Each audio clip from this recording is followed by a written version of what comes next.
Pô, quem dera eu pudesse ensinar alguma coisa para alguém, Guilherme. E agora? Não, cara, vamos fazer. Eu estou ouvindo o teu áudio perfeitamente, mas não estou te vendo. Então, se for o caso, eu não. De novo, não tem. Se o pessoal está vendo, ótimo. A gravação depois, se for o caso, a gente faz uma externa e aí eu disponibilizo em outros canais. Porque se eu acho. Eu acho que vai salvar, viu? Porque logo que você desligou o seu vídeo, eu vi como se fossem 15 segundos do vídeo que a gente gravou e eu tava lá.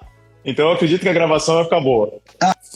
Que bom, cara. É assim, mais gente falando, tá aparecendo os dois, só pra mim que não. Só pra você ter uma ideia, como eu quero salvar essas lives, né, no YouTube também e tal, eu trato áudio, etc. E, cara, eu testei já diversas vezes com fone Bluetooth, com microfone, e na hora de salvar, o que acontece? Ele salva sem áudio.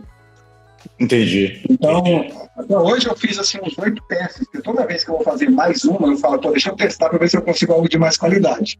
E aí, no final ele salvou sem áudio, então eu estou fazendo aqui, por exemplo, sem microfone e sem fone, para não correr risco. Então, vamos lá. Primeiro, muito bem-vindo, cara. Obrigado pela generosidade, por disponibilizar teu tempo para vir aqui e tal. Esse é um projeto que eu comecei há uns 2 meses atrás, até com o objetivo de quebrar um pouco essa história de que as lives, a maioria delas é para falar sobre estratégias digitais, sobre questão de tráfego, sobre escalar, etc. Eu queria falar também com pessoas do mundo bricks and mortar, de tijolo e concreto.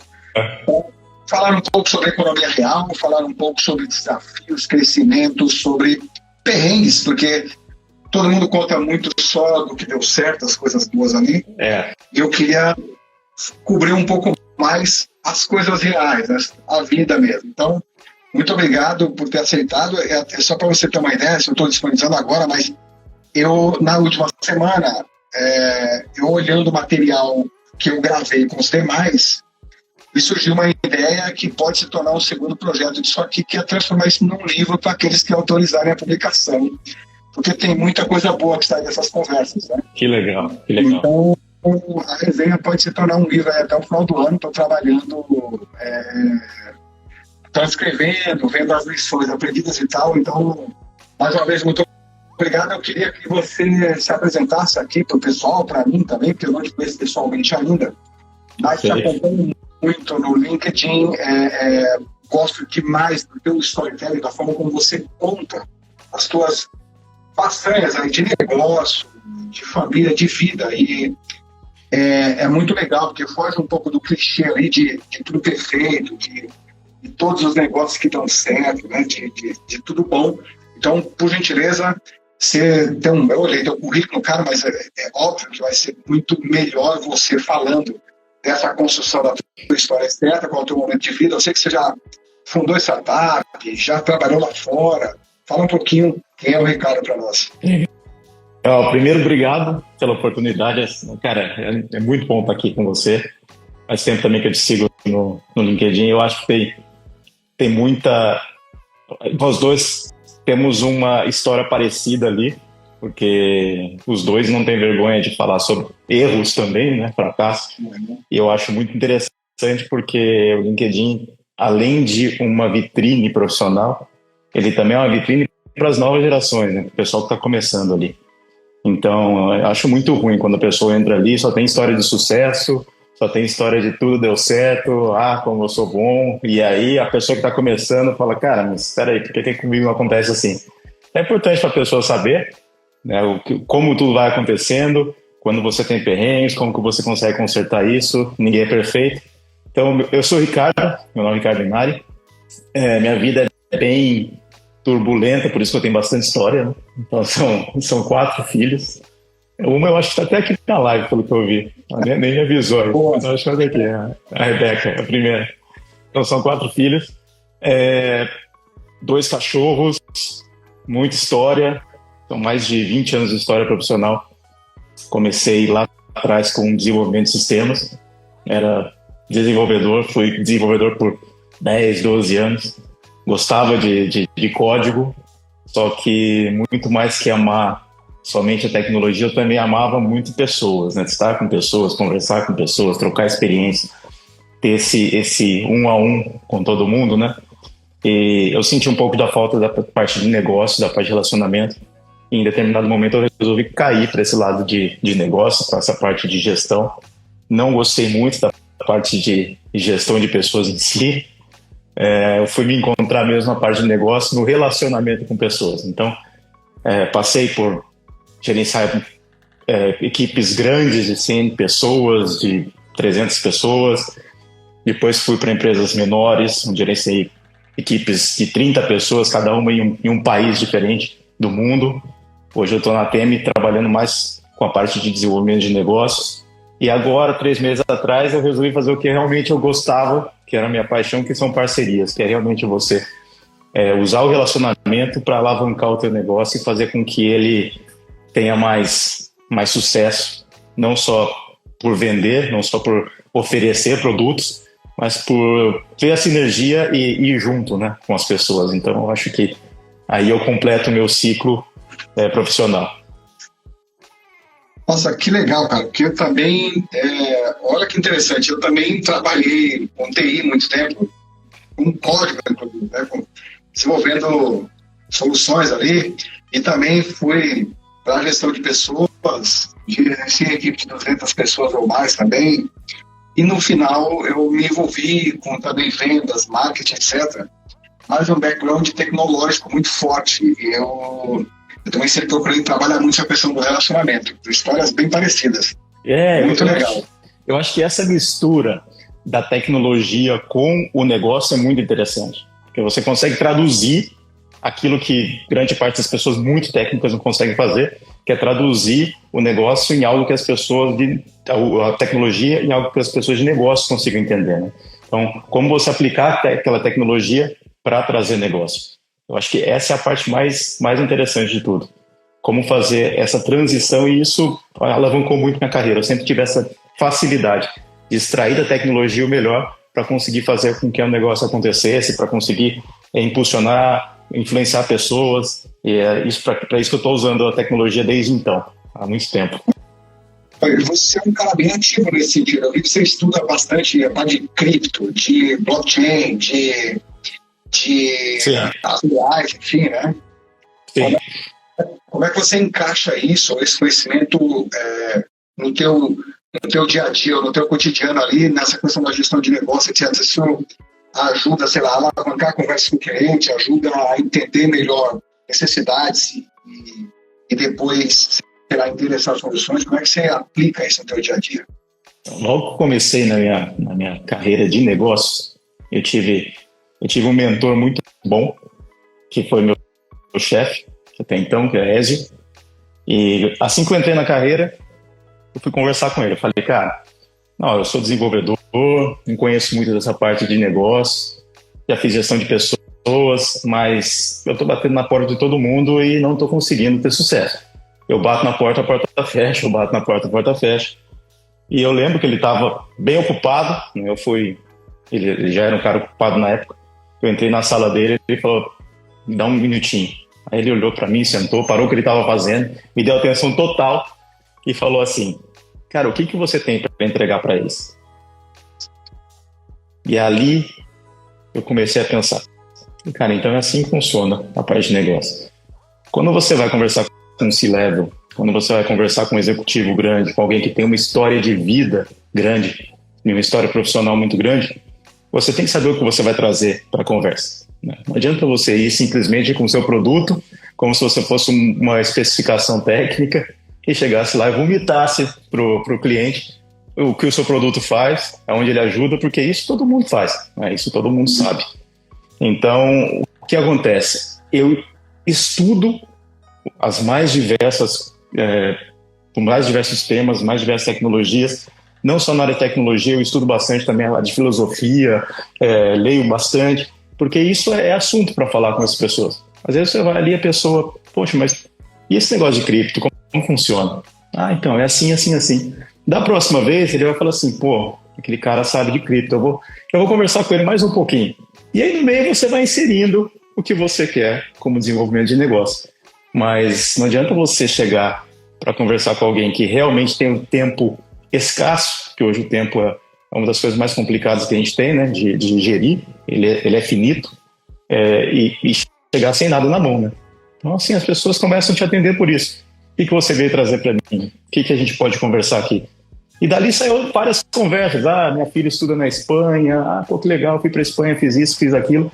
Então, acho que a próxima vez que você vai lá, é igual vendedor antigo de loja, né? Sabia o aniversário, sabia o nome das crianças, sabia todas essas coisas. É assim que eu gosto de trabalhar. Eu sempre entregar algum tipo de valor numa conversa. Não quero que a pessoa chegue para conversar comigo e saia de mãos abanando, né? É por isso que eu estudo os mais diversos temas, para poder encaixar isso quando eu vou falar sobre negócio também.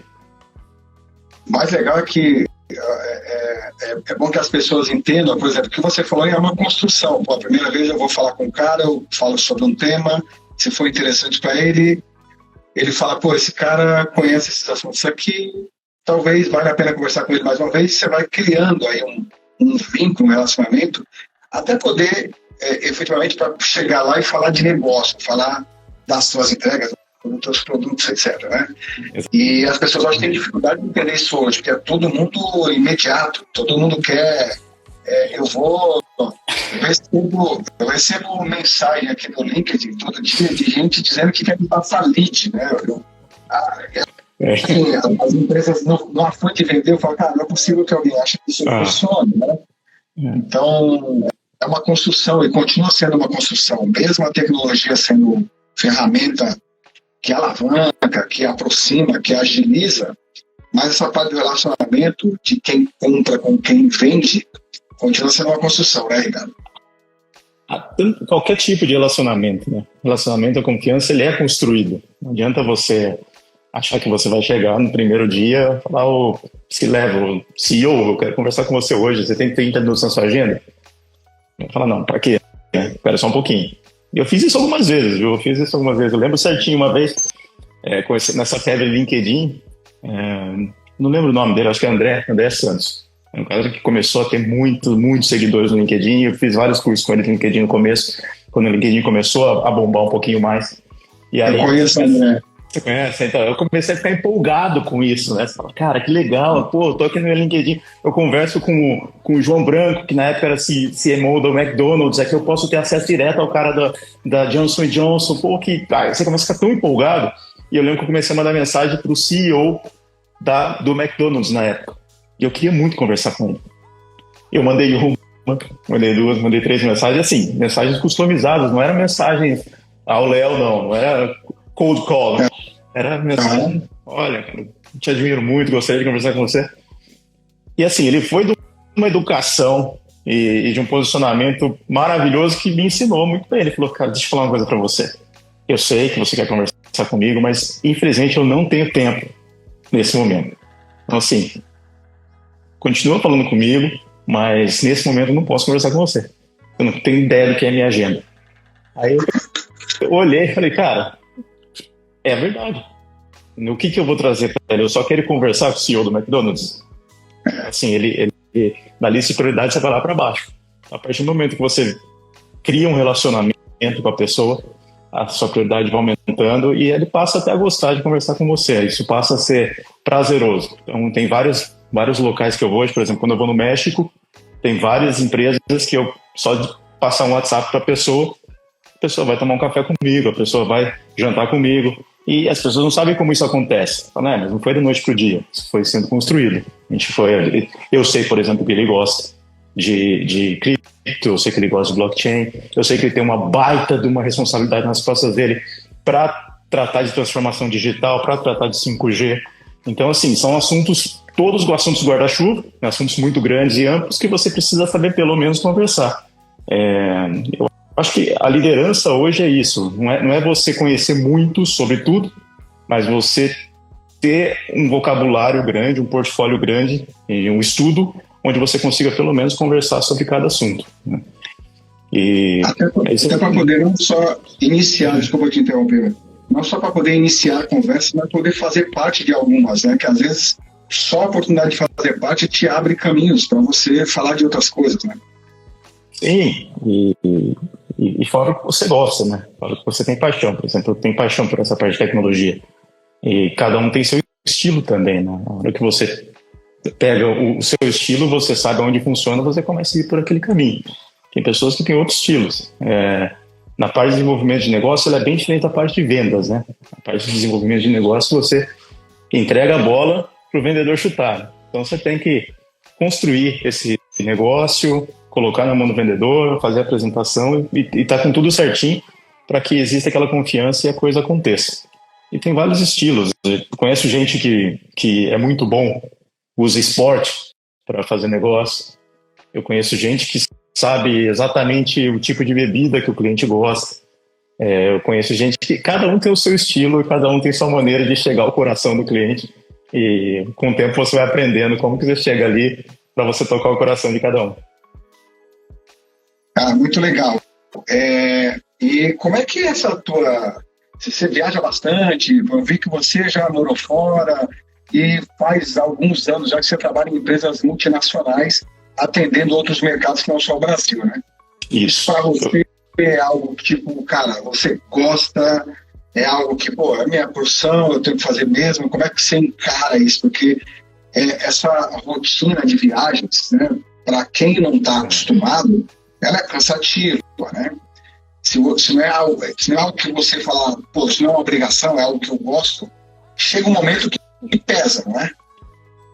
Cara, eu sou apaixonado por isso.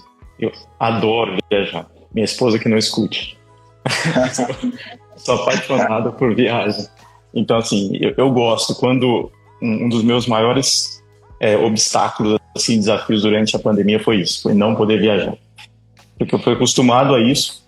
Eu comecei a viajar hoje, pensando hoje é tarde, né? Então, a minha primeira viagem de avião foi com 19 anos e já foi uma viagem profissional. Foi a primeira vez que eu peguei um avião. Foi quando eu fui para a Arábia Saudita, que eu fui morar um tempo lá. Na ocasião, dava treinamento para o Exército da Arábia Saudita, na parte de... Sério? Sério. Que legal. Eu trabalhava com equipamentos bélicos, uma empresa brasileira de equipamentos bélicos. Minha tarefa foi desenvolver um simulador de um dos produtos, de um dos veículos, né, bélicos que tinham lá, e levar tudo isso para a Arábia Saudita, montar na Arábia Saudita esse produto, que na verdade era uma cabine de caminhão, assim, praticamente de tamanho real, era montar esse produto lá e dar treinamento para o Exército. Então eu viajei o reino inteiro, foram mais de 4, 5 cidades, mais de 11 voos dentro do reino da Arábia Saudita, fazendo esse trabalho de treinar o pessoal dentro da tecnologia que nós tínhamos desenvolvido e eu tinha feito parte codificando mesmo. Eu tinha desenvolvido junto com o pessoal. Isso foi com 19, 20 anos. Então, com um cara de 19, 20 anos, isso aí sente um G.I. Joe, né? E daí apareceu minha paixão por isso. Eu acho que eu herdei muito do meu pai. Meu pai era um cara que cada vez que ele ia viajar, ele colocava um sorriso lá na orelha, né? Adorava viajar também. E eu herdei disso dele. Eu acho que eu via essa alegria, né, no meu pai e comecei a ficar alegre por isso também. E para ele era um orgulho, eu achei legal também, ele se orgulhar disso. Ele sempre foi, você pode ver pelos meus posts, ele sempre foi uma referência muito forte para mim. Sim. E eu comecei a dali em diante eu não parei mais. Aí eu tive a bênção aí de poder viajar praticamente o mundo inteiro profissionalmente, China, África, Europa, Américas, todo. Eu acho que o único lugar que eu ainda não fui, assim, que o pessoal geralmente vai é Japão. Eu nunca visitei, gostaria muito de visitar. E Austrália, outro lugar ali mais pro canto, né? Depende de onde você tá vendo. Mas esse eu ainda não estive lá, não tive o prazer. Mas pude viajar bastante e para mim foi muito gratificante, é uma coisa que eu gosto demais.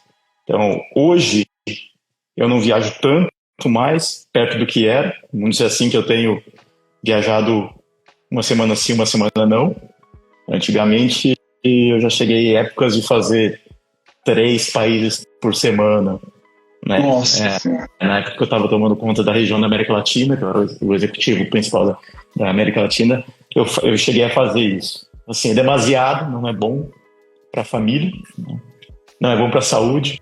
Então eu aprendi a balancear. Hoje eu acho que eu faço uns 50% aí. Eu tô feliz com isso. Tô feliz com isso. E é legal isso que você está falando de viajar, porque às vezes é até difícil explicar experiências que a gente viveu. Eu lembro de uma viagem, eu estava numa espera ali de voo para voltar para o Brasil, eu estava em Doha, no Catar, e entro numa loja, o aeroporto novo de Doha estava finalizando ali, eu entro numa loja da Virgin, e você começa a ouvir uma música, eu fico, essa música, eu acho que conheço essa música.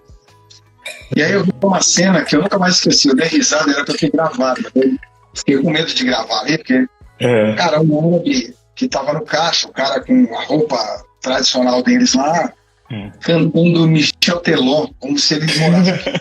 Eu tenho absoluta certeza que ele não sabia o que ele tava falando, mas assim, o cara tava empolgado, cara, olha que situação. Mas que louco tava cantando em árabe ou tava cantando em português? Não, português. E eu fiquei olhando aquilo, eu dei muita risada, era tipo 5 da manhã lá, né? Cara, olha que situação engraçada isso. E são coisas que, né, as viagens proporcionam, né? Você ter contato com outras culturas, entender como funcionam as pessoas e as coisas em outros países, né? Então isso realmente é muito bom. Eu viajei um bocado também. É muito bom, é muito bom. Assim como você, eu também estou juntando todas as histórias no livro, que eu também espero lançar em breve. Mas no meu caso, assim, eu está faltando a acabativa, porque faz já anos que eu estou com esse livro aí para soltar. Eu queria chegar a 100 histórias, eu estou em umas 82. Acho que a hora que eu chegar a 100 eu solto esse livro aí. Nossa, que legal. E tem bastante história lá, principalmente de viagem. Uma para exemplificar, eu lembro que eu estava atrasado para um voo vindo de Hong Kong para o Brasil. E, cara, eu cheguei lá, assim, para ser rápido. O número do voo era muito parecido de uma empresa para outra. Eu tava na fila errado. A menina falou assim, deixa eu ver seu ticket. Na hora que ela viu o ticket, falou, não, você tá errado. É como se você fosse no terminal, se tivesse no terminal 3 e o outro voo foi no terminal 2 e já tava chamando. Eu saí correndo igual um louco. Quando cheguei atrasado, fui o último a entrar no avião. A hora que eu olhei, tinha um senhor do meu lado, assim, o senhor tava super simples, uma roupa super simples de chinelo. Aí eu olhei já com aquela cara, né? Falei, puxa vida. Ok, eu sentei do lado dele. Aí ele falou, poxa, correu, hein? Eu falei, corri. Mas chegou, né? Eu cheguei. Ele falou, o que você veio fazer aqui? Eu falei, eu vim fazer negócio. Aí eu falei, isso, senhor? Não, eu também vim fazer negócio. Eu olhei assim, né? Falei, negócio, né? O cara com chinelo de dedo. E eu sei que assim, conversa vai, conversa vem. Eu falei, mas o que o senhor fez? O que o senhor veio fazer aqui? Eu falei, não, cara, é uma longa história. Eu falei, tá bom, são 14 horas de voo, dá pra contar qualquer história em 14 horas, né? Conversando. E aí eu fui descobrir que esse homem, ele chama Napoleão de Zombie. E era conhecido como Mandela do Malawi. E assim, eu, bobão, olhando pro chinelo dele, quando eu vejo ele com um celular super, super simples, começa a me mostrar foto com o Papa, com a Rainha Elizabeth, com Bill Gates, com Steve Jobs, com todo mundo. Ele tinha foto com todo mundo. E assim, no Malau ele criou hospital para órfão, criou escola, ele assim, revolucionou a história ali do local onde ele vivia e até mais, só com essa história dele. Então, assim, quem quiser depois procura na internet Napoleão de Zombie, que vai ver qual que é a história dele, que é muito bonita. Então, essa foi uma das histórias que você... Só viajando para você ter esse tipo de experiência. Que fantástico, que legal. Me diz uma coisa, você hoje trabalha... Você tem um time que atua... Você lidera pessoas locais ou remotas, como que é? Hoje não mais. Nessa nova posição, eu trabalho só com a parte de parcerias internacionais.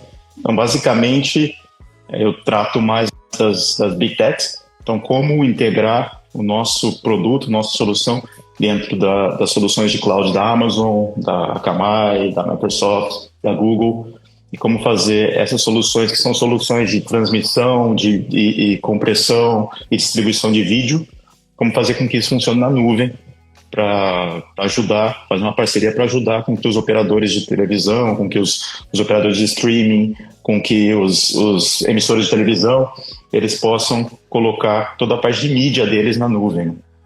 Então, hoje eu tenho vamos dizer assim, um chefe que fica na Europa, o nome dele é Johan, é um francês que fica na Europa, e eu fico aqui no Brasil tocando basicamente as parcerias mundiais junto com ele. É interessante que eu vi um post teu, eu acho que, não sei se teu, da própria Temi, falando que vocês estiveram na Asset Expo, né, esse ano? Sim. E, cara, eu estive lá participando de um painel para falar sobre Web3 e metaverso. Verdade? Eu andei pela feira, eu nem pensei, eu participei de um painel lá para discutir Web3 e metaverso com 3 outros executivos lá. Eu até visitei a feira, mas nem me liguei, né? Provavelmente devo ter passado no stand de vocês, nem me liguei. A gente tinha um stand legal lá, um stand grande. Infelizmente eu não fui às 7 porque eu estava no México, né, no dia, que é uma reunião importante no México, então eu acabei indo para o México, suportar o nosso pessoal do México, e depois voltei, mas às 7 já tinha passado, mas puxa, a gente estava com o stand cheio ali. Tinha um stand com mais de 15 pessoas só da TM, e o stand sempre lotado. Que legal. Cara, Ricardo, olha só, imagina que a profissão, né, a posição que você tem, que fica viajando, você trabalha com empresas multinacionais, isso é um sonho de muita gente, né? Muita gente acha que é isso que quer, na verdade, né? E no seu caso, você fala, eu adoro o que eu faço, eu adoro viajar. Porque muita gente acha que é glamour só, né? Eu viajei vários países da Europa, falei de um terreno aí que é uma correria, mas, cara, assim, os perrengues são muitos. Óbvio, cara, tem os ônus e bônus sempre, mas para quem sonha em ter uma carreira em empresas multinacionais, ou que acha... Você fala de dica, que tipo de preparação as pessoas deveriam buscar para poder almejar, né, uma posição dessas? Vamos lá, eu acho que tem a parte prática. Acho que é o inglês primeiro, claro. Muito importante. Você estudar, saber saber exatamente o que você faz, conhecer o seu produto, conhecer o seu mercado, conhecer sobre tecnologia, que também hoje é uma linguagem universal, mas eu acho que esse é o básico. Fora isso, você tem que gostar de pessoas. Eu acho que é muito difícil hoje, em qualquer profissão, você ter sucesso sem gostar de pessoas. Você vai ser ajudado por pessoas, você vai ajudar pessoas, você vai ajudar pessoas que já foram ajudadas por você. Não, contrário, você vai ser ajudado por pessoas que você já ajudou. Então, assim, você tem que estar sempre antenado sobre quem está no teu caminho, sobre quem está precisando de você. E, assim, de maneira sincera, né? Você ajudar realmente por empatia, ajudar porque é importante ajudar e não simplesmente para você ter alguma coisa em troca. Eu acho que isso as pessoas sentem quando a pessoa vê sinceridade na maneira com que você conversa com um profissional, quando você tem realmente a intenção de fazer com que ele cresça, quando você tem realmente a intenção de ajudar a que aquela pessoa seja um profissional melhor, consiga resultados melhores, não tem jeito. Aquilo volta para você de uma maneira espetacular, seja através das pessoas, seja através da vida que vai te entregar isso. Então, eu acho que o meu grande diferencial sempre foi esse. A parte básica, prática, sempre estava em cima, sempre estava pronto, mas a parte de pessoas foi sempre uma paixão que eu tive. Então, é muito importante. Eu fiz um vídeo essa semana falando exatamente sobre isso, sobre a importância de manter as redes humanas à nossa volta, né? As pessoas falam muito só do networking, mas o que você está falando é um pouco mais profundo, né? Porque assim, é conexão mesmo. E como nutrir isso, né? Nutrir com contato, com atenção, como você falou, com atenção genuína, com colaboração, com compartilhamento, etc. É isso que gera esse você falou, uma mão lava a outra, alguém que eu já ajudei de repente, do nada, me ajuda no momento que eu nem estava pensando, né, que eu poderia contar com aquilo. Isso nos negócios é muito comum. Eu tô no LinkedIn, acho que desde 2004, e eu cultivo mesmo o LinkedIn como uma rede de relacionamento muito forte. Eu não tenho um montão de seguidores e tal, mas eu tenho, eu sigo pessoas interessantes e que eu gosto de nutrir esse relacionamento de alguma forma, às vezes de maneira direta, às vezes indireta, mas eu não fico tentando incomodar as pessoas se eu não tiver alguma coisa de valor para entregar, senão eu vou acessar, eu não sei a agenda, eu não sei o momento que a pessoa está passando, né? E isso para mim é valiosíssimo. Eu assim, a minha rede de contatos lá no LinkedIn, eu não tento vender nada para essa rede. Se eventualmente eu tiver algo para vender, talvez eu convença as pessoas a comprarem. Mas esse lance de mandar mensagem direta e tal, eu não faço, mas é uma prática minha. Esse lance do relacionamento, ele é muito forte e é importante. Eu acho que essa é uma dica. Gostar de pessoas e saber lidar com elas é fundamental para qualquer no fim das carreira ou posição, né, que você queira buscar. No fim das contas, eu acho que é a única coisa que o robô não vai saber fazer por enquanto, né? Então é um asset muito valioso hoje em dia você saber relacionar com pessoas. Eu tive diversas experiências onde ter tratado bem as pessoas, onde ter sido educado, no mínimo, saber escutar as diferenças, fizeram toda a diferença para mim. Eu lembro uma vez, quando eu estava ainda nessa empresa bélica, e houve um conflito ali, né, um confronto, porque deu problema em um dos equipamentos, parte do processo tinha sido desenvolvida, parte do projeto tinha sido desenvolvido por uma pessoa, parte do software tinha sido desenvolvido por mim, e tiveram que chamar um árbitro ali para entender o que estava acontecendo. E esse árbitro sentou, olhou, ele era um cara que já era muito mais sênior, ele olhou e falou assim, não, o Ricardo tá certo aqui. Eu falei, não, que bom que eu tô certo, mas agora como a gente vai sentar aqui e fazer a coisa acontecer?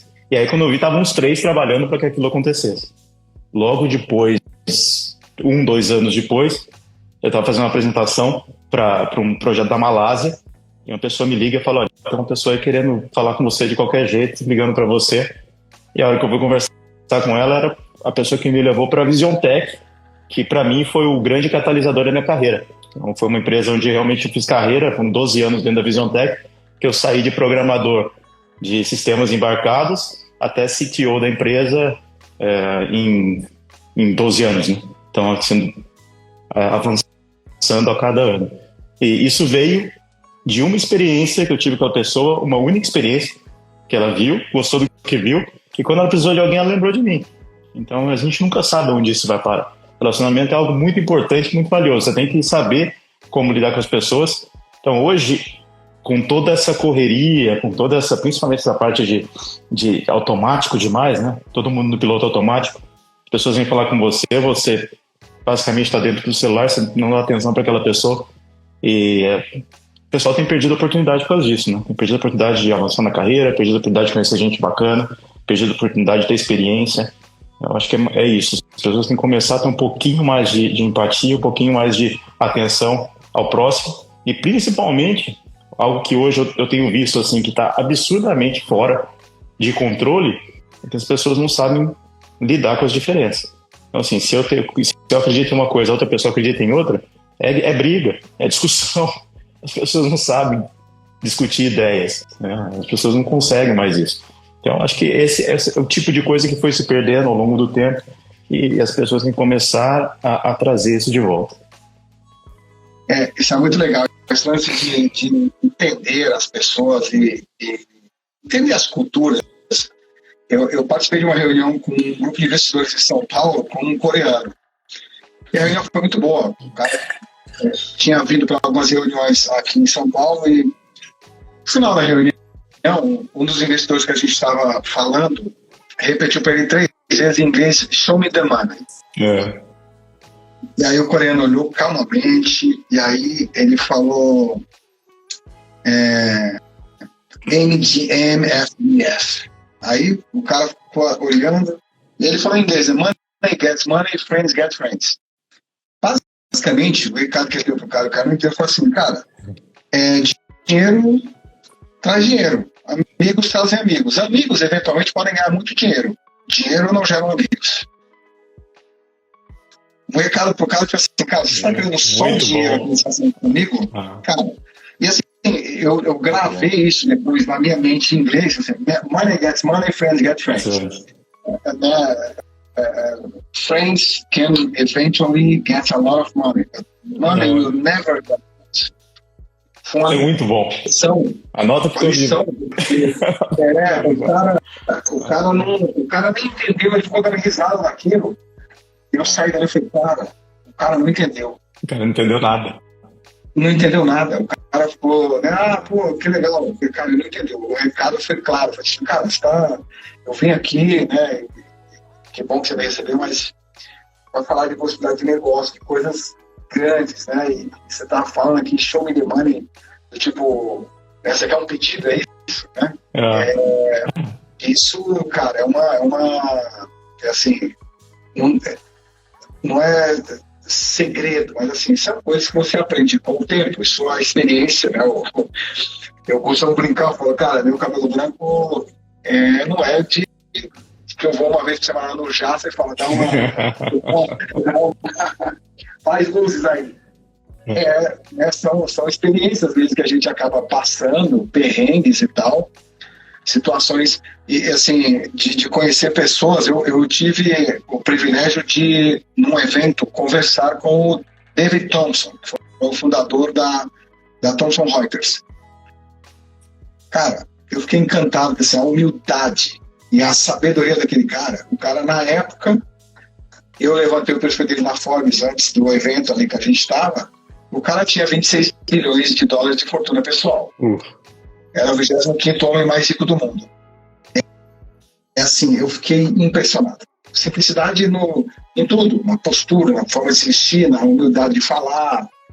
E muitas vezes a gente não encontra esse tipo de comportamento em pessoas com muito menos importância no sentido de, né, para a sociedade, negócio e tal. Então, entender e conhecer o perfil, conseguir ler a situação para poder saber o que você fala, que tom você usa, é fundamental também, né, cara? É muito importante. Eu acredito que seja isso, a parte prática, gostar de gente, e algo que também está difícil de se encontrar hoje é a resiliência. É uma palavra muito de moda hoje, mas realmente é algo que tem feito muita diferença na vida profissional das pessoas. Tem muita gente... Legal. Isso é um ponto importante, né? Assim, essa tua trajetória, você contou aí várias partes bonitas, né? Pô, subi, cresci, CTO, global, empresa. E os perrengues? E os percalços que tiveram nesse meio do caminho? Porque assim, você fez uma mudança, fez um shift aí de, sair de técnico, fui CTO, daqui eu fui para a área de desenvolvimento de negócios, relacionamento com pessoas. Isso é uma quebra de paradigma, né? E óbvio que você, por sorte, você é uma pessoa que tem aptidão para isso. Mas eu trabalhei com várias pessoas que foram programadores junto comigo, que continuam sendo programadores. Trabalhei com várias pessoas que tentaram fazer esse shift também, e a um momento elas falaram, cara, não é isso, eu pensei errado, vou voltar lá para o meu lado técnico, porque eu achei que... Eu tive numa das minhas equipes, tinha um coordenador que ele ficava alocado dentro do Itaú. E ele veio falar comigo, depois de um tempo, ele falou assim, cara, olha só, eu não quero iniciar a conta do Itaú. Não, mas por quê? A vendedora é só vai lá, bater papo, tomar café e, cara, eu faço todo o trabalho. Não, tá certo. E aí eu falei, tem certeza? Não tenho certeza. Aí falei com as pessoas e tal, o pessoal falou, beleza, é isso. Então, vamos promover o cara. E em 3 semanas ele voltou para mim e falou assim, cara, não quero mais saber disso aí. Eu acho que é uma coisa louca. cara, é muita cobrança, é chato pra caramba. Eu passo numa reunião infindáveis, tem que ficar dando desculpa, falando de um monte de coisa que eu não conheço. Eu domino ali a parte que eu faço ali, que era coordenar a equipe na área técnica. Eu falei, então você descobriu caminhar, não vai lá só tomar café e... não, cara, não dá, eu não aguento. Então, beleza. Então, vamos voltar ao que era, né? Entendeu? Esse meu momento de transição foi muito interessante, porque vai muito da parte da resiliência também. Eu estava passando, inclusive eu fiz um post, acho que foi um dos últimos posts aí que teve mais de 1.000 likes aí, né, quase 2.000 likes, contando essa história que em determinado momento eu quebrei, né? E aí eu estava num momento complicado da minha vida. Essa minha filha que tá por aí era pequenininha, então, cara, a gente tava sem grana mesmo, tava quebradão, e a empresa que eu trabalhava pegou fogo, literalmente pegou fogo. Um dia, aquela pessoa que me chamou para trabalhar lá me liga 1h da manhã, fala, Ricardo, pelo amor de Deus, vem aqui, corre que a empresa está pegando fogo. Quando eu cheguei na frente da empresa, tava basicamente toda a diretoria da empresa na frente da empresa, vendo ela pegar fogo, e assim, uma labareda absurda subindo, queimou a empresa inteira, não sobrou nada. E aí que eu falo da questão da pessoa, né? O dono da empresa, que era o presidente da empresa, que foi um dos caras que mais ajudou a minha carreira, ele olhou para aquilo, olhou para um lado, olhou para o outro e falou assim, queimou. Agora, o que a gente vai fazer? A gente começou a conversar sobre o que ia fazer. Na minha cabeça eu já estava, o que eu vou fazer? A empresa pegou fogo, eu sem dinheiro, com um filho pequeno. Aqui eu não vou ficar não. Aqui eu não quero ficar não. E aí, eu sei que foi um dia, no segundo dia, ele me chamou para conversar, falou, Ricardo, eu preciso de você, a gente vai numa churrascaria aqui, que foi um lugar que a gente achou uma sala de reuniões, eu preciso que você vá lá para você me acompanhar numa reunião. Eu era programador ainda. Na hora que chegou lá para acompanhar a reunião, ele falou, só tem uma pessoa que fala inglês aqui e eu preciso da tua ajuda no inglês. A gente ficamos conversando no projeto, era um projeto importante, a gente foi na churrascaria, conversou, eu falei, me dei bem na reunião. Quando eu estava saindo da reunião, ele falou, Ricardo, você volta comigo. Aí no caminho, ele falou assim, cara, o que você está preocupado? Tô vendo que teu rosto está preocupado, se tem alguma coisa para me falar, te conheço há anos. Falei, cara, tô ferrado, tô sem grana, criança pequena, e me chamaram de volta no emprego anterior e, cara, a empresa pegou fogo. Ele falou, tá, deixa o fogo já foi. Olhando pra frente, onde você quer chegar? Olha, cara, já programando há 12 anos, 15 anos aí quase, tô meio de saco cheio disso, eu queria ir pra carreira executiva. Ele falou, você queria ou você quer? Eu quero. Então tá, então eu vou te ajudar, a empresa vai entregar tudo que você precisa para você chegar lá. Mas você vai ficar com a gente. Fica tranquilo. Não se preocupa com a empresa que pegou fogo. Isso eu me preocupo.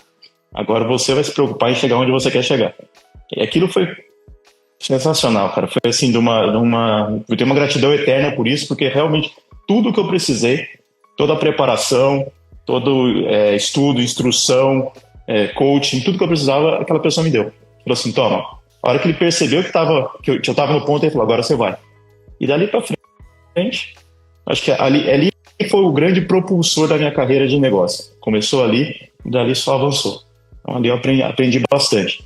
Então se você não sabe conversar, se você não tem resiliência para poder aceitar o risco e correr atrás dos seus sonhos de verdade, você vai parar no meio do caminho. Você não vai chegar lá, né? Mesmo que a empresa tenha pegado fogo, falou, cara, calma, isso aqui não é problema. Foca no que você precisa focar.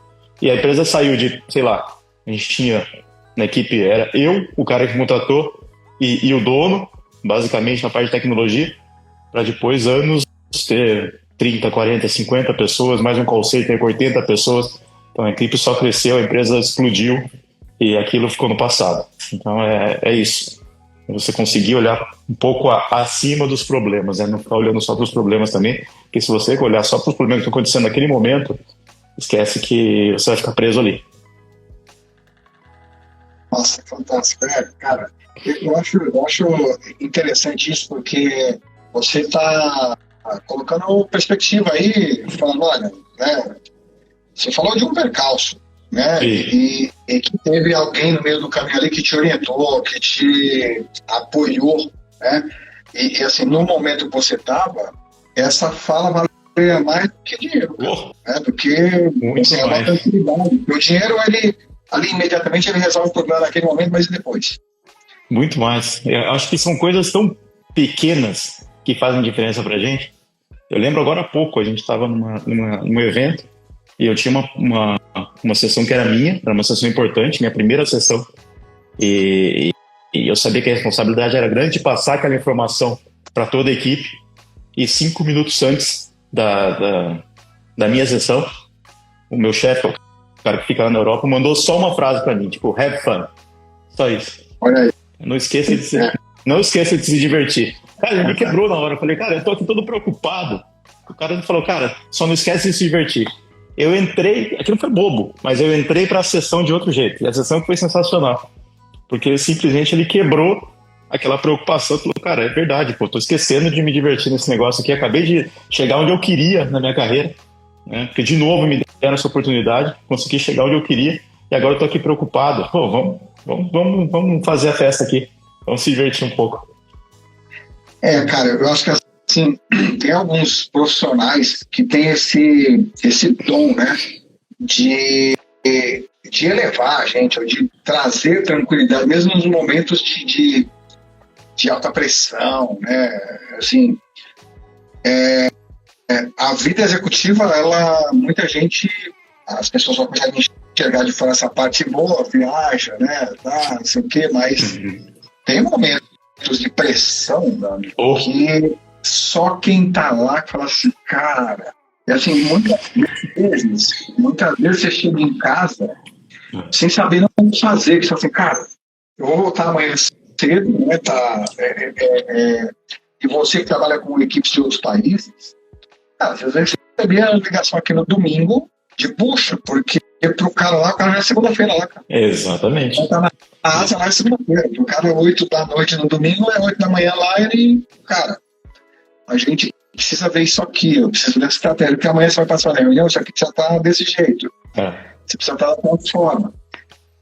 A cobrança do Estado, né? Assim, às vezes as pessoas... Não, e outra coisa, né? Que assim, às vezes, depois na posição que você está, às vezes se você tem acesso a informações que você não pode compartilhar de imediato, né? Claro. Você sabe que o negócio de alguma forma vai pegar fogo e você fala, cara, eu não posso falar nada. Exatamente. Não tem o que fazer. Fica quieto aqui. Cara, esse tipo de coisa, assim, eu acho que depois do Covid mudou muito, principalmente com relação ao alcance, porque hoje é aceitável uma reunião por Teams, por exemplo, né? Eu já aceitava uma reunião remota, é mais do que o usual depois do Covid. Mas antes do Covid, a coisa era assim, cara, deu pau aqui, vem pra cá. Assim, diversas vezes, cara, deu pau pra cá, vem pra Taiwan. Então, assim, você pegar um avião, outro dia sabendo que tem um baita de um problema em Taiwan, que você vai demorar 2 dias pra chegar lá. Então, assim, isso acontecia direto antigamente. Deu pau no México, você precisa vir aqui, daqui 2 dias você tem que estar aqui no México. Então, eram coisas que sempre aconteciam. Depois do Covid melhorou bastante, porque as pessoas aceitavam, falaram, peraí que eu vou te ligar, vamos conversar por Teams, que eu acho que dá para resolver isso aqui por Teams. Ainda tem coisa que você precisa ir para lá. Foi o que eu falei, eu ainda viajo bastante. Então, daqui até o fim do ano, eu tenho pelo menos aí 5, 6 viagens já marcadas.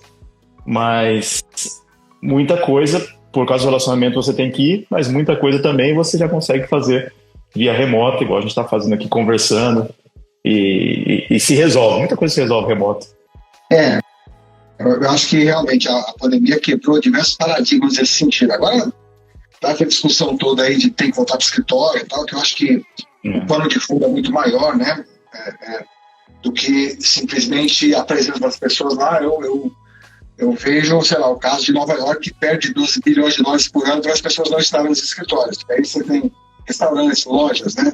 A circulação de pessoas ali. Então, o pano de fundo uma economia que está, de certa forma, decaindo numa cidade gigante que está lá com homeless, com 12 bilhões de dólares por ano.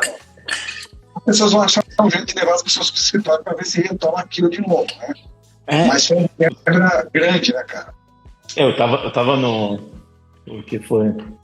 Logo depois da pandemia, um dos grandes operadores no México, ele tinha tantos funcionários, e tem tantos funcionários, que grande parte da economia local girava pelos funcionários que iam ali.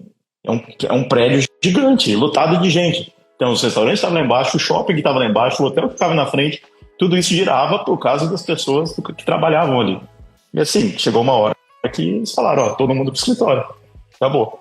E todo mundo teve que ir pro escritório. Então, isso tem visto acontecer até que frequentemente o pessoal já começando a pedir pro pessoal voltar pro escritório, até para ter um mínimo de interação entre as pessoas, né? Algumas empresas como Google, Microsoft, etc., eles alegaram que realmente perderam muito, principalmente nas equipes de produto, etc. Muitos produtos eram criados ali no café, mesmo de interação, né? Sim. Então eles reclamaram que isso eles perderam, isso se perdeu mesmo. Então a ideia de trazer de volta para o escritório é para retomar, para ver se cria ritmo com isso de novo. Mas eu acho que esse plano da questão da economia em algumas grandes cidades, em função dos escritórios, isso é gigantesco. Eu acho que o volume, acho que isso que envolve governo, está quebrando negócios locais. Isso gera problemas socioeconômicos, né, problemas sociais. É um conjunto de coisas ali que a gente acaba não pensando, porque a roda está girando, né? O moedor de carne está ali o tempo inteiro. E a gente você desliga o moedor de carne, desliga a roda. Beleza, fica todo mundo em casa. Mas quem girava a roda aqui? Né? Eu sempre penso o seguinte, eu ouço muito falar, eu estava discutindo isso com um italiano outro dia. Essa questão da renda básica universal, que as pessoas tanto falam. Eu acho que isso, de alguma forma, vai acontecer, porque isso vem se falando, e quando vem se falando há muito tempo, isso quer dizer que já estão discutindo há muito tempo. Né? Isso não surge de nada, não é um boato. No entanto, tem um outro fator que ninguém olha, que é, beleza, eu, você, os nossos pais, os nossos filhos, alguns, né, o meu filho já está com 21 e tal, a gente aprendeu que para se sentir útil na sociedade que a gente vive, é preciso produzir, preciso trabalhar, preciso fazer alguma coisa.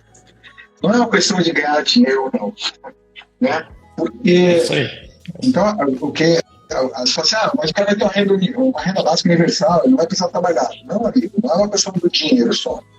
É uma questão do ser. Uma geração inteira, 2, 3 gerações, 4 gerações, aprendeu que para se sentir útil na sociedade, você precisa fazer alguma coisa. Não é só uma questão de ganhar dinheiro, né? Então, porque assim, sei lá, tem gente que... O Ricardo Sandler, ele eu não sei se você conhece o Ricardo Sandler, né? O cara que eu acho fenomenal, mas ele conta uma história que uma das palestras dele, ele dá uma palestra sobre vida para bilionários todo ano. Então junta 100 bilionários na Suíça e levam ele lá e ele fala desses caras. E aí também ele faz encontros privados com sheiks, tá? Enfim. E ele fala que uma pergunta que ele sempre fazia quando ele entrava nessas palestras era o seguinte: cara, quem de vocês aqui já atingiu os seus desafios, os seus objetivos financeiros? Aí ele levantava a mão, né? Bilionário.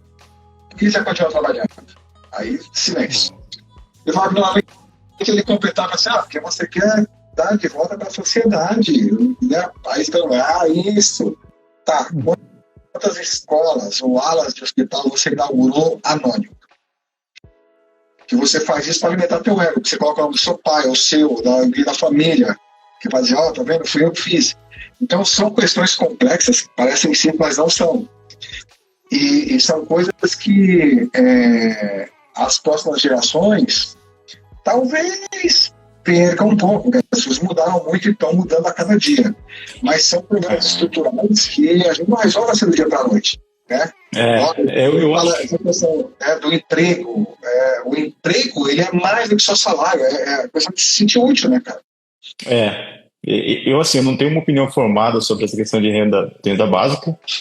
Eu acho que é muito importante, né? Mas, assim, com relação a negócio, assim, eu não tenho muita opinião ainda. Mas eu tenho minhas dúvidas se essa educação que a gente teve continua permeando nas novas gerações. Eu não sei.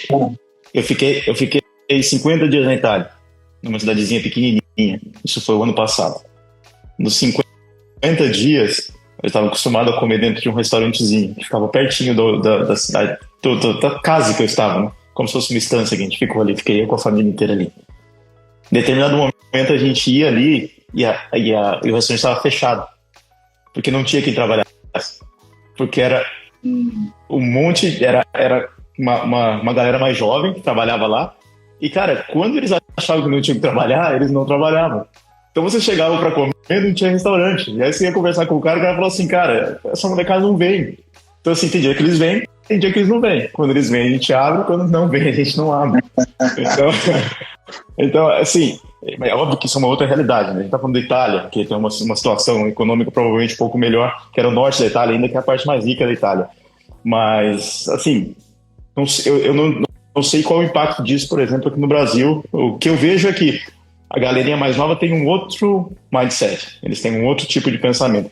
A gente nunca vai saber se está certo, se está errado, qual que é, porque no final das contas acho que ninguém tem manual, né? Então vai saber no fim, a hora que a luz apagar, se a gente fez certo, se a gente não fez certo. Mas a verdade é essa, o que eu sinto nesse pessoalzinho mais novo, uma diferença de pensamento próximo do que a gente foi ensinado, né? Então tem que essa coisa de geração é interessante ver, para até saber para onde que isso vai, né? Com certeza, isso é um problema que está acontecendo nos Estados Unidos muito também, né? O comércio, sei lá, McDonald's chegou a oferecer $18 por hora e ninguém quer trabalhar. Em alguns lugares ninguém quer. Acho que estão sendo revistos valores, né? Ou a forma que a gente vê, com certeza, é diferente. Eu não sei se essa nova geração, onde vai encontrar propósito, no sentido de onde vai encontrar sentido, né? A gente foi ensinado a buscar sentido nessas coisas. Cara, você tem que estudar, você tem que trabalhar, você tem que se ocupar, você tem que cuidar das coisas, você tem que limpar, você tem que dar atenção, você tem que cuidar da família, você tem que proteger, né? A gente foi ensinado dessa forma. E essa nova geração não valoriza isso. Então, assim, tem que descobrir outras coisas trazem sentido para a vida.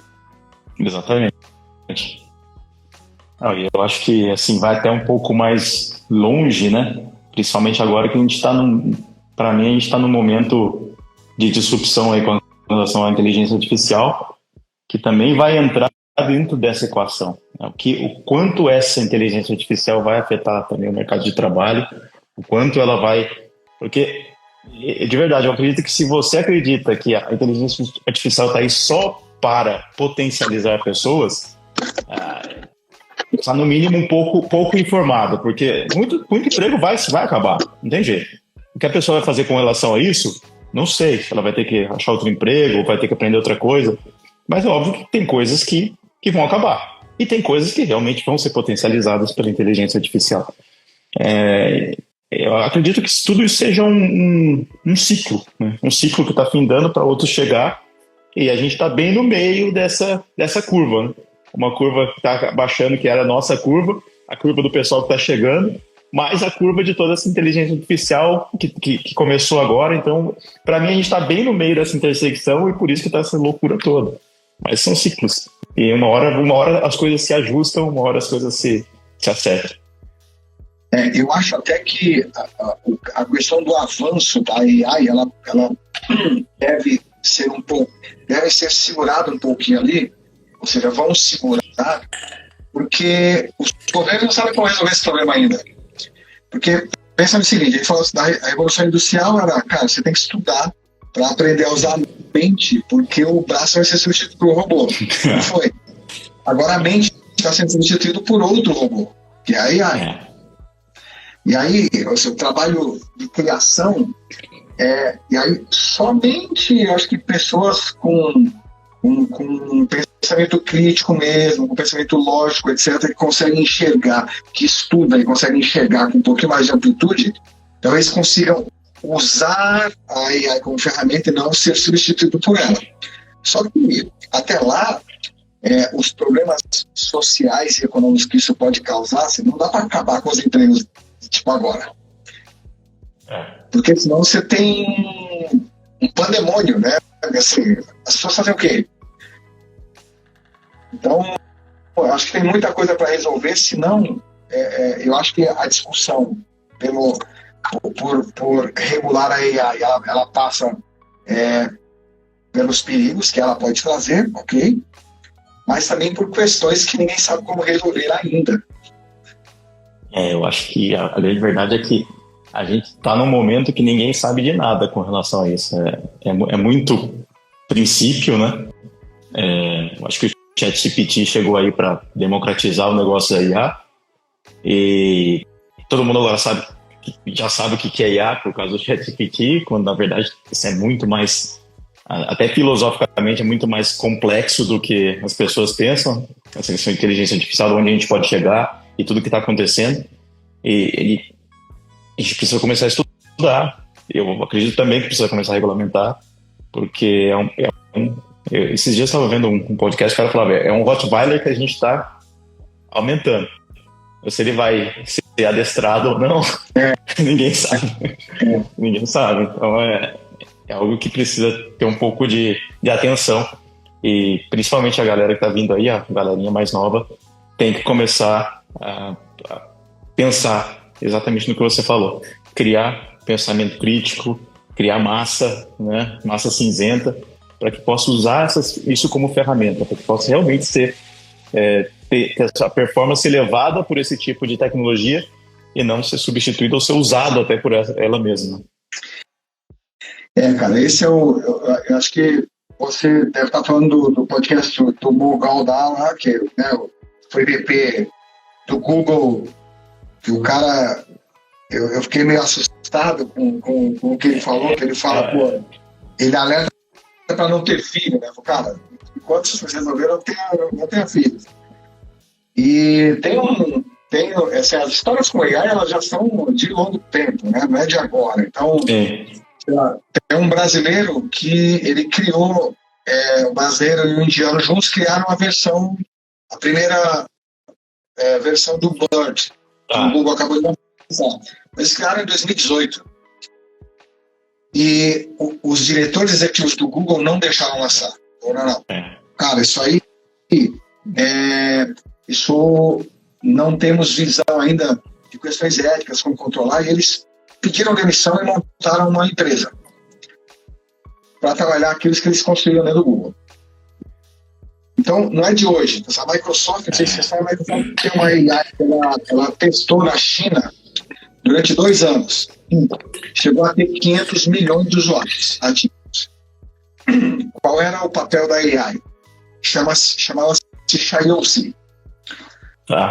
O papel dessa AI ela era um bot que conversava com humanos. Então, era identificar o momento emocional ali da pessoa e conversar no mesmo tom. Então, o que acontece? Primeiro, o que aconteceu é que os jovens na China se viciaram com a AI, porque era uma forma deles se abrirem sem ter julgamento. Então, passaram a usar a AI como psicólogo. Então, esse é o primeiro ponto. Em 2 anos, a AI estava sozinha, sem ninguém ter programado, identificando e conversando com 8 pessoas ao mesmo tempo, com diferentes estados emocionais. A Microsoft mandou desligar os servidores, literalmente. Tira da tomada, porque isso saiu do controle. Falando de 2016 a 2018, tá? Isso não é de agora. Sim. Se você pesquisar Xiaoxi, X-I-A-O-C-I, você vai ver essa história. A Microsoft rodou isso por 2 anos, ela ia depois incorporar isso na sua família de produtos e falou, não, desliga os servidores. Não vai longe. Esse final de semana eu estava tendo um churrasco na minha casa E uma médica estava falando que ela conversava com o ChatGPT. Realmente, assim, intencionalmente, ela pegava o ChatGPT para conversar com o ChatGPT. Então, assim, a hora que esse negócio fica um pouquinho mais humanizado, né, com cara mais de gente, vai virar outro ser. Na verdade é essa. Ele vai virar outro ser. E as pessoas vão se relacionar com isso. E é algo que a gente tem que começar a pensar, porque é uma coisa totalmente diferente do que a gente tem hoje, né? Sim, nos Estados Unidos e na Europa já existe muito isso, sobre uma preocupação do governo, dos jovens usarem ele como psicólogo, tá? Exatamente por isso, porque não tem julgamento. Então, os jovens falam sobre suas dores, dúvidas, não sei o quê, porque, cara, beleza, ninguém vai ficar me dando feedback aqui. Então, como existe uma crise de atenção, né, no geral, as atenções estão voltadas exatamente para os eletrônicos, para as redes sociais, para os chats GPTs da vida, né, para as diversas AI. Agora, sei lá, nas 2 últimas semanas, esse negócio de live NPC, que eu nunca nem tinha ouvido falar, cara, as pessoas ficarem fazendo gestos por horas a fio, sei lá, no TikTok, e ganham grana com isso. Isso cria um viés na mente dessa garotada que é algo, cara, é impressionante. Assim, mas um monte de gente ficou multimilionário produzindo coisas nas redes sociais, é verdade. Da mesma forma que você pode enxergar que um monte de gente no futebol joga nos times grandes, esse monte de gente é 1%. Né? É isso aí. E aí, às vezes, um monte de gente que eu vejo na minha bolha, eu falo assim, cara, eu conheço, sei lá, um monte de gente, mas quanto que é um monte de gente? 10? 20? É isso aí. Né? Mas é quem aparece. Um universo, né, de milhões. É quem aparece, não adianta. É quem aparece, é quem sabe se vender. No final das contas, a rede social é o cara que sabe se vender, o cara que vai mostrar que deu certo, o cara que... Ninguém vai ver os boletos do cara, mas vai ver o carro que ele tem. É esse tipo de coisa que chama a atenção, né, nas redes sociais e leva as pessoas a fazerem mímica daquilo. E acho que esse é o grande ponto que a gente volta lá no começo da conversa, sobre você realmente ser verdadeiro e conversar também dos perrengues na rede social. Porque senão você cria uma camada da sociedade doente que vai ficar simplesmente olhando para esse sucesso achando que todo mundo tem esse sucesso. Quando na verdade é uma pequena parte e alguns ali nem tem. E a pessoa começa a basear a vida dela frente ao que ela vê no Instagram, frente ao que ela vê no LinkedIn, frente às histórias bonitas, frente às histórias de sucesso que não são verdadeiras. Né? E aí um bando de gente decepcionado, triste, depressivo, porque nunca vai chegar naquilo, porque aquilo é uma mentira.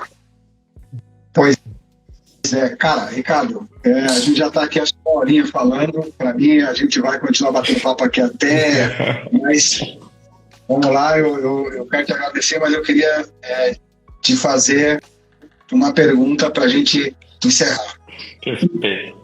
Se você tivesse que deixar 2 mensagens sobre carreira, vida, para quem passou por aqui, para quem vai ver esse vídeo depois, quais seriam?